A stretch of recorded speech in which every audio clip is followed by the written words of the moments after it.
그리고 나서 그 소외감과 위기감이 완전히 동물적인 감각으로 표솔님이 있으면서. 이 표술님의 동물적인 감각으로 김대중한테는 넘겨주면 안 된다. 네. 그러니까 그들이 모인 거죠. 더. 예, 그래서 김영삼 대통령이 그쪽으로 붙은 거죠.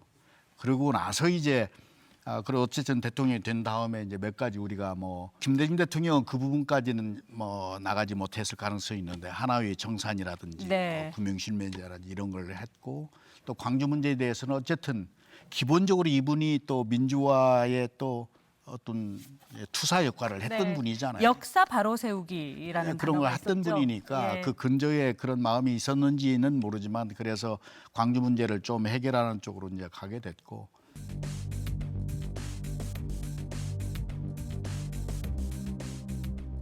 분명히 말합니다. 오늘의 정부는 강주 민주화 운동의 연장선 위에 서 있는 민주정부입니다. 5.18 강주 민주화 운동의 정신을 기리고 그 명예를 높일 수 있는 사업을 적극 지원할 것입니다.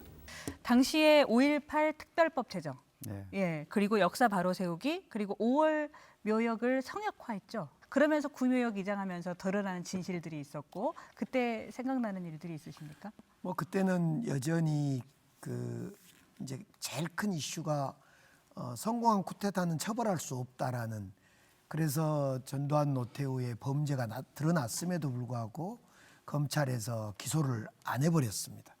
그래서 이제 그 투쟁이 가장 가열찬 투쟁이죠. 성공한 쿠데타는 처벌할 수 없다를 뒤바꿔버리는 투쟁이 바로 이 5.18 특별법에 담겨진 거죠, 사실상. 네. 그런 점에서 김영삼 정부에서 특별법이 만들어지고 망월 묘역을 중심으로 하는 이 묘역이 조성되고 이런 걸로 보면 하나의 새로운 전기를 네. 맞이한 것이 95년, 97년의 시점인 것 같아요. 네.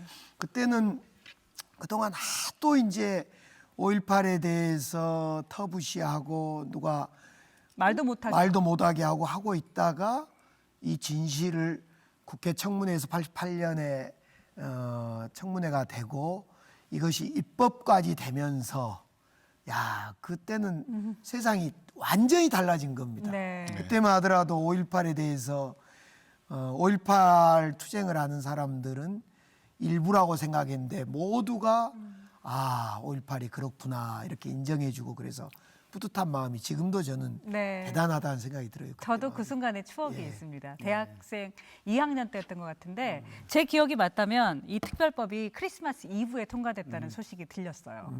그래서 학생들이 모두 함께 눈을 맞으면서 환호했던 네. 기억이 납니다. 저는 사실은 우리 세대는 김영삼 대통령이 이 정치 쿠데타를 통해서 집권한 것에 대해서까지는 굉장히 강한 거부감이 있었어요.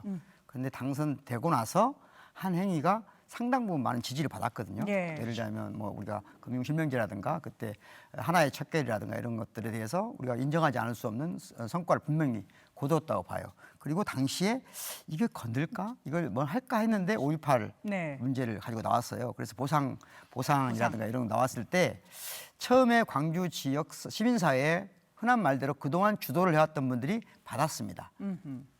딱 받았어요. 그러니까 당시 예를 들자면 우리 지금 시장님 같은 세대, 좀 젊은 세대 애들이 반발을 했어요. 네. 버텨라. 그때 30대, 40대가 아직은 주도가 아니었는데 네. 이분들이 반발을 했어요. 아하. 그래서 어른들을 성토하는 시민사회가 형성됩니다. 그리고 바로 이 시점에서는 광주 시민사회가 세대 개최가 됐다고 보는 시점입니다. 그렇구나. 네. 그리고 그분들이 지금은 이제 다 원로가 됐지만 예. 지금 60대 아직 다 원로는 넘으셨죠. 아닙니다. 아니, 시장님은 그때로 보면 그냥 어린 예. 조카. 모르고 있었네요. 광주에 살면서도 바로 그때 그런 화학적인 차이가 예, 제가 있어서. 그때 네. 그 어른들과 그때 젊은 층 간의 갈등 현장에 있었거든요. 현장에 제가 사회적 관심이 많았기 때문에 예. 저도 막 유학을 떠나기 직전이었어요, 이 시기가. 네. 근데 막 그 성토도 있고 어른들에 대한 그러니까 예전엔 존경했던 분들, 네. 희생당했던 분들 함부로 말도 못했는데 이때 피값을 받냐 막 이런 식들이 예. 네. 맹렬하게 광주 지역 사회를 시민사회를 뒤흔들었어요. 네. 그리고 지금도 그때 여운이 남아 있습니다. 어떻습니까, 용혜원 의원님? 지금 필드에 있는 정치인으로서 그 정치인 김영삼이 이 5.18을 다룰 때 아까 건들까라고 했었는데 건드린 거잖아요. 어떤 마음이었을 거라고 짐작도 할 수 있을 것이고 어떤 가치가 있을까요? 뭐 마음을 짐작하는 것보다는 제가 이번에 12.3 내란 저는 사실 계엄령을 처음 겪어본 세대거든요. 네. 이제 본회의장에 딱 갔더니 다른 의원님들이 저는 처음이라고 하니까 뭐 7번을 겪어봤다는 분도 계시고 네. 다양했는데 전두환 노태우를 법정에 세웠던 것 그것이 지금까지 민주주의를 우리가 지켜오는 데에 굉장히 결정적인 장면 중 하나였구나라는 생각을 사실 지난 12.3 내란 이후에 많이 했어요. 그 전에는 당연했던 것이었는데. 그러니까, 네, 그렇죠. 어떻게 보면 그러니까 내란을 저지르고 학살을 저질렀던 자들을 법정에 세우는 것은 너무 당연한 일이다라고 그냥 원론적으로 생각했다면 그 전두환 노태우라고 하는 내란의 우두머리들을 법정에 세워서 처벌까지 했기 때문에 네. 12.3 계엄령 선포된 직후에 이것이 내란이다라는 것을 저같이 계엄을 겪어보지 않은 세대들도 바로 알 수 있었고 그리고 그 순간에 군인들이 항명과 복종 사이에서 순간순간 고민하면서 멈칫멈칫했던 이유도 본인이 육군사관학교 시절에 혹은 뭐 군인을 꿈꾸던 시절에 전두환 노태우가 법정에 서는 것을 봤었기 때문에 저는 그런 멈칫멈칫함이 있었다고 생각하거든요. 네. 그래서 그 김영삼 정부 시기에 전두환 노태우 두 사람을 법정에 세웠던 것 그것이 굉장히 좀 의미 있는 순간이지 않았을까라고 생각합니다. 네. 그리고 1심에서 그때 전두환이 사형을 언도받았더라고요. 그것도 굉장히 역사적인 의미가 있을 것 같아요, 이사장님. 그렇죠. 김영삼 대통령의 여러 가지 공과를 얘기하지만 중요한 부분을 짚어주셨어요. 역시. 네. 예. 그때 법정에 세우고 사형 언도가 내리고 나중에 또 이제 네. 사면도 그분이 하게 되고 거기에 또 이제 김대중 대통령의 역할을 하시게 되고 하지만 네. 사실 만일 그때 김영삼 대통령이 하나의 척결을 하지 않았으면 지금 어떻게 됐을지 전혀 몰라요. 예. 완전히 사조직이었거든요. 네. 계급을 완전히 무시하고 그 실세들이 그 군을 장악하고 이런 거였기 때문에 그때 그것은 큰 업적이라고 생각이 되네요. 그래요.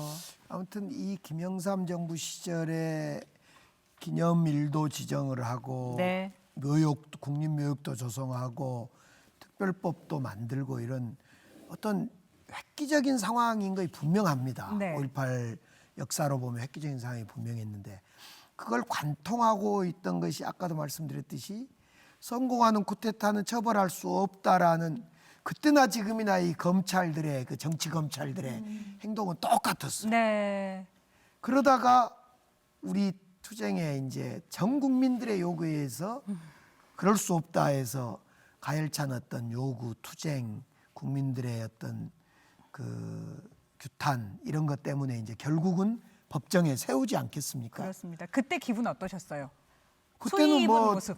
그러니까 그 전두환 골목에서 성명 발표하고 백담사로 가고 막 이런 과정이 있었는데요.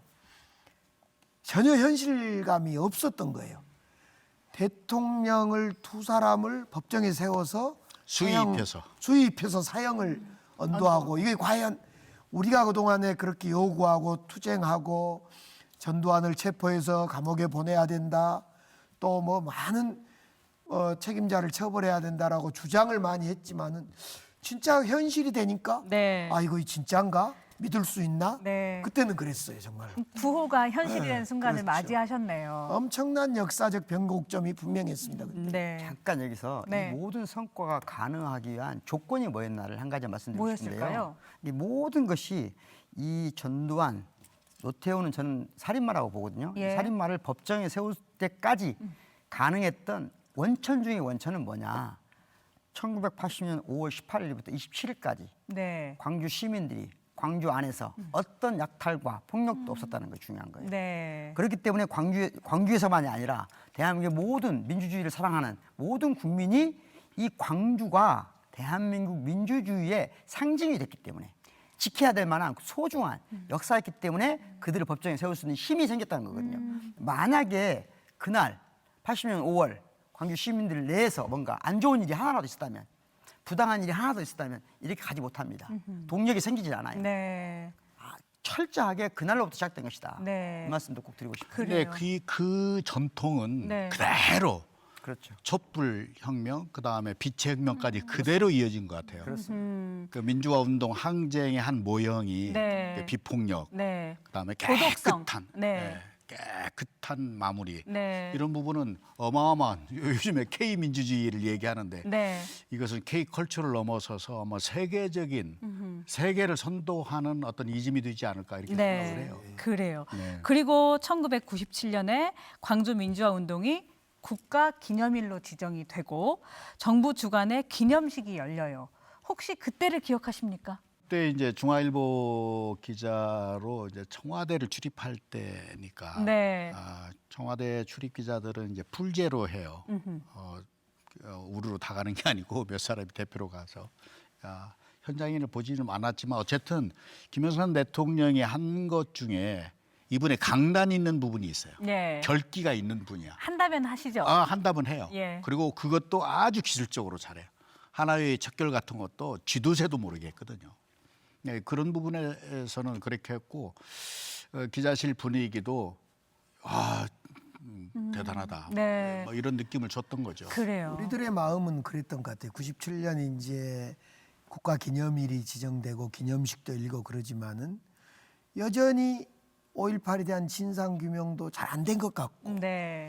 책임자 처벌도 뭐 참 미진하고 도대체 어떻게 해서 5.18이 누가 총을 쏘게 만들었고 얼마나 사람이 죽었고 이런 것이 밝혀지지 않는 상태니까 우리들의 눈은 저는 그때 청년 시절이었는데 우리들의 눈은 이제 기념식장으로 가는 게 아니라 자꾸 구 망월묘역에 눈이 맞아요. 가 있어요. 맞아요. 아직도 저렇게 있는데 네. 이렇게 화려한 묘역이 만들어지고 화려한 묘역이 조성되고 국가 기념일로 성대히 치러지지만은 아니 진실은 여기 아직도 밝혀지지 않고 구망월 묘역이 여전히 있는데 왜 이건 놔두고 지금 저렇게 화려함으로 네. 덮어질까? 네. 그래서 그때 저희들의 청년들 마음은 저는 그때 청년이었습니다. 30대 청년이었는데 우리들의 마음은 계속 발길이 구망월묘역으로 망월묘역으로 가게 제 된 기억이 맞다면 그때 신묘역에서도 행사를 했고 예. 구묘역에서도 행사를 그렇습니다. 했어요. 예. 두 군데가 같이 하게 됐죠. 맞아요, 맞아요.